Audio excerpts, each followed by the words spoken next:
Bom dia, pessoal.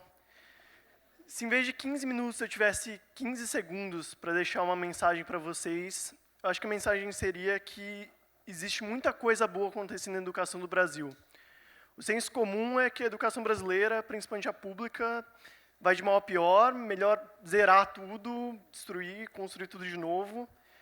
E não, principalmente esse ano eu encontrei muita coisa legal, muitos projetos incríveis, e muita gente com vontade de fazer para valer, e de mudar isso, e mudar essa imagem, e mostrar que a educação no Brasil é muito boa mesmo. Eu sou formado em jornalismo, mas eu brinco que eu não sou jornalista, eu sempre trabalhei em educação. Mas eu sempre trabalhei, a maioria das vezes foi educação dentro do escritório. Eu tinha muito pouco pé no chão da escola. Chegou uma época da minha vida, no final do ano passado, que eu não via mais sentido em produzir conteúdos, produtos e serviços para o Brasil inteiro, sendo que eu não ia para a escola e não via aquilo acontecendo, e não conversava com as pessoas que usavam as coisas que eu produzia. Eu não via mudando a vida de ninguém. E então eu decidi criar o Caindo no Brasil, botei uma mochila nas costas e fui viajar. Eu fui para 58 cidades.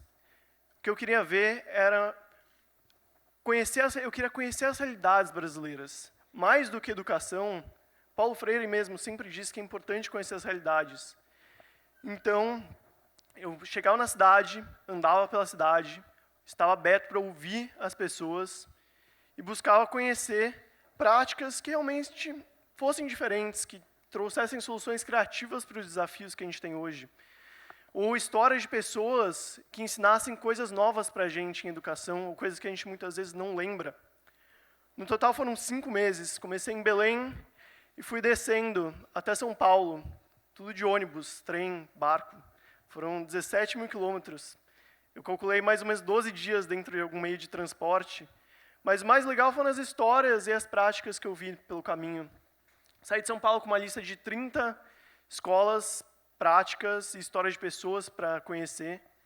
E chegando no lugar, chegando nas cidades, eu percebi uma coisa que hoje parece óbvia, mas na época não era. Quem mora em São Paulo não conhece a prática que pode ser mais interessante em Jericoacoara, lá no norte do Ceará. Quem mora em Jericoacoara, sim, conhece essa prática ou essa história de pessoa. Então eu comecei a conversar com o dono do hostel, com a moça do museu, com o garçom do restaurante, e contar essa minha história, que eu queria conhecer as realidades e que eu queria conhecer práticas que realmente fossem diferentes. Uma escola tradicional, aqui tem um monte, eu não preciso, lá em São Paulo, no meu bairro, tem várias.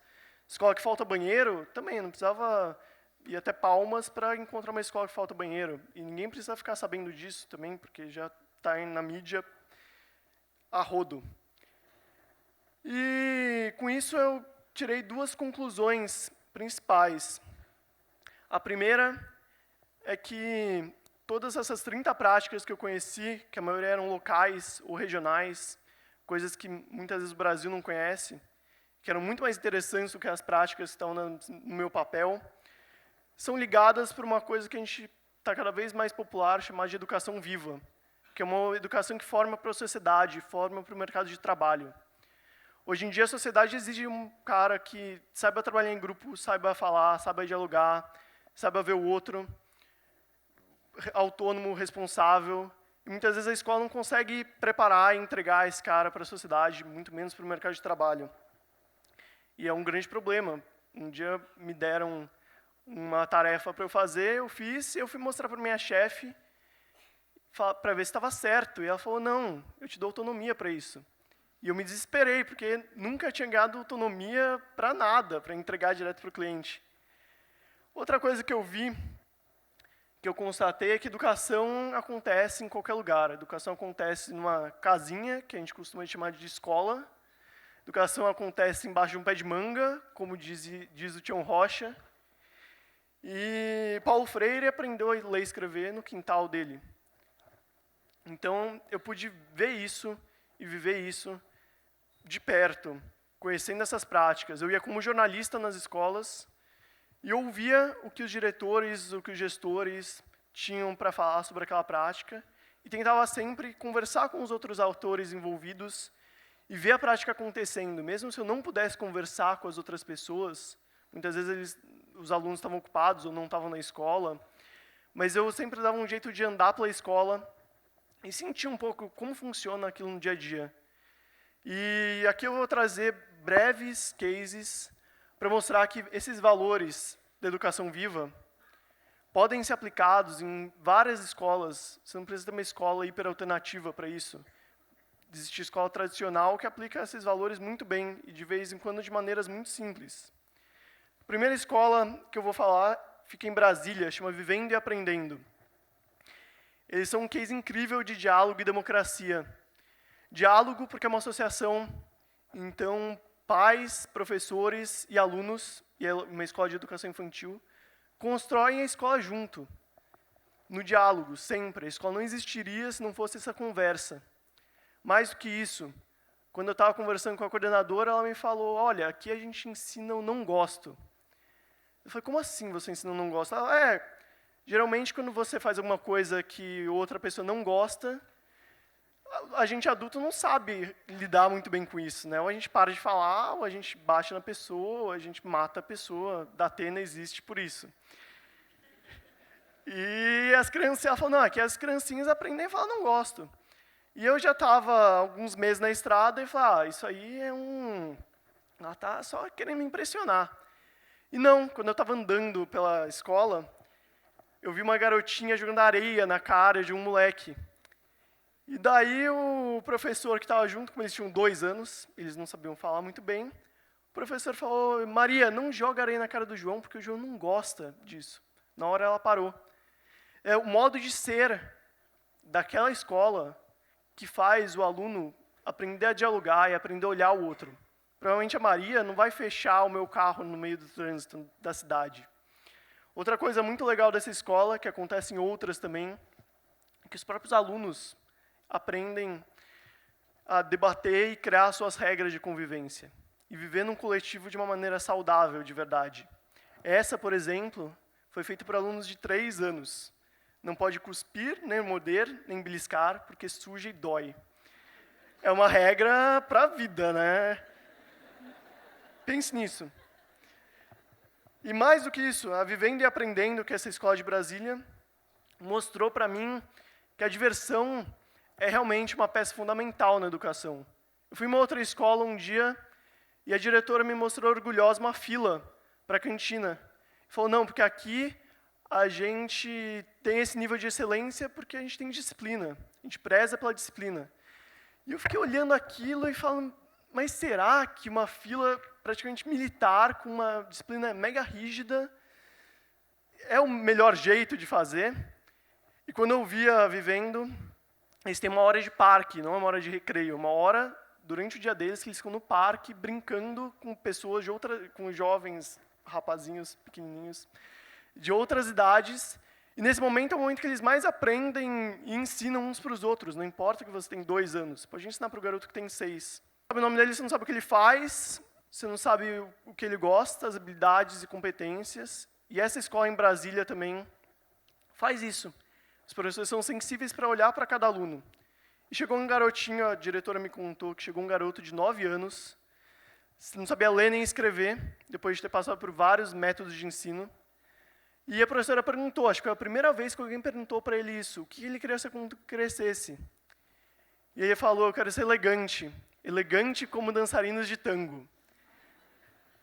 Se não foi a primeira vez que ele foi perguntado sobre o que queria ser quando crescesse, foi a primeira vez que alguém ouviu e levou em conta isso.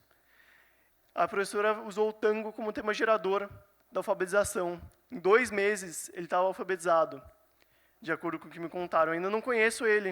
Eu vou para Brasília em novembro, quero muito conhecê-lo, porque hoje ele é um advogado. E eu brinco que é um advogado tão elegante quanto dançarinos de tango. E eu brinco também que eu morro de medo dele ser um advogado porta de cadeia. Nada elegante. Outra coisa muito importante são as realidades. Esse projeto também em Brasília chama Revivendo Êxodos. Durante 1 ano, eles estudam uma região com base na identidade, meio ambiente e patrimônio dessa região. Estudantes do ensino médio.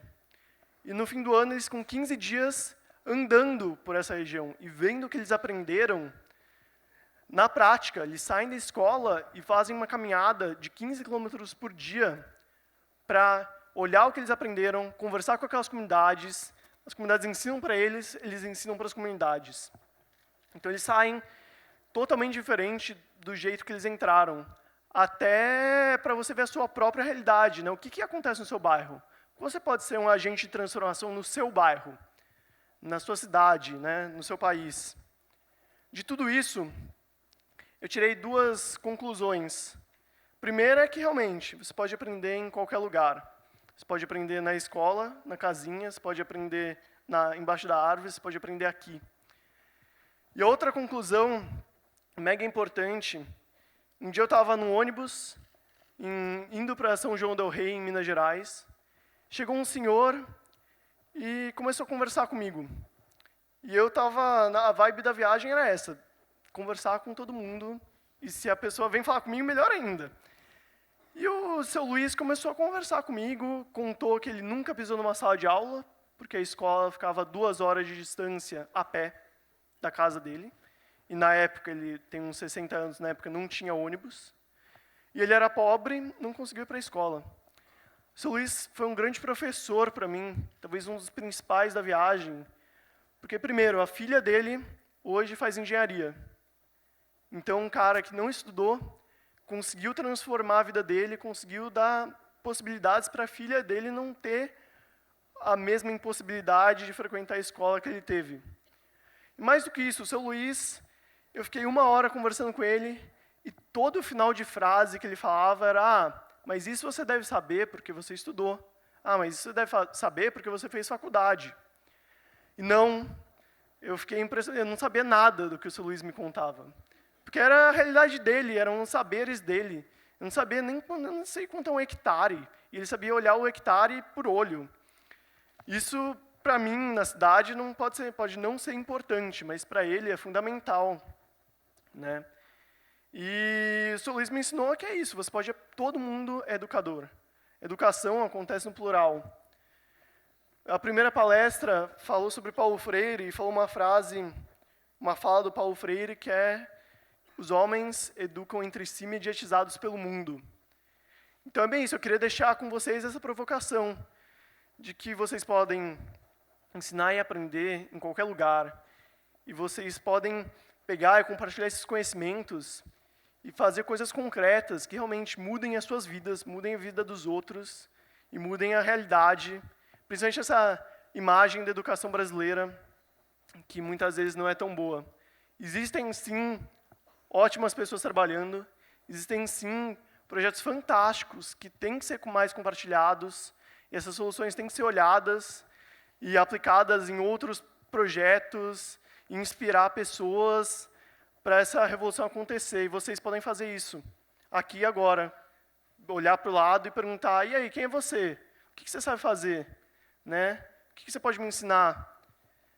O que eu posso te ensinar e o que a gente pode fazer junto? Eu acho que essa era a mensagem que eu queria deixar. Ainda bem que eu não tive só 15 segundos. Obrigado, pessoal.